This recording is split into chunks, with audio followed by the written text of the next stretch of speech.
I know that yesterday I was maybe a little more direct, short, curt, terse than perhaps I needed to be, but I do feel very passionately about not catering and coddling our children into mindless, dependent, needy adults.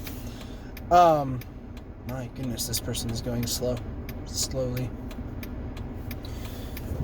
But one example of this is, and it's not fair to assume all, but some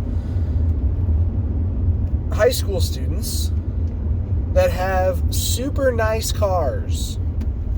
Like, I'm talking within the last 2 model years, all the bells and whistles that high school students just don't need. We have a high school here in our community that, and I'd be wrong to say that our community is not affluent. We have a lot of people in town that do very, very well for themselves monetarily. But I don't think it's necessary for the parents' money to be reflected in the child's vehicle. It's simply not. I drove past the high school the other day, just shortly after school dismissal time, and several students were pulling out of the lot, and I'm seeing Mustangs and big pickup trucks, and even a Honda and a Toyota and stuff, but just brand new and shiny and clean.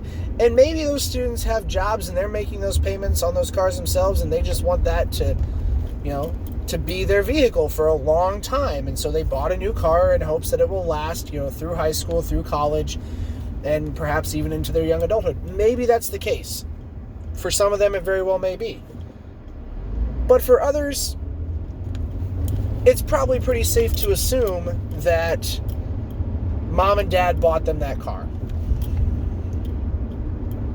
Just to say, here, son, I make boatloads of money, so you can have this vehicle. It is yours to drive.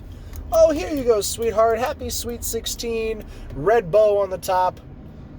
The high school parking lot used to look like a used car lot, folks. I mean, even when I was in high school, which is about 10 years ago, it looked like a used car lot because that's what kids could afford when they had to buy their own cars and maintain them. That's what you purchased. You, as your first car, you weren't thinking about 10, 12, 15 years from now. You wanted a set of wheels that you could pay for and call yours, and it didn't really matter what it looked like. We had rust buckets. We had older models, It just was the way it was. And now it's not, and it's crazy. And I can't help but think that all it's leading to is a generation of entitled little brats that are going to turn into the bloggers and reporters of the future that think they need to tell the world it owes them something. And it just doesn't. Have a good weekend. I'll talk to you Monday. Tuesday, because Monday's Columbus Day, so I'm not doing this. Bye.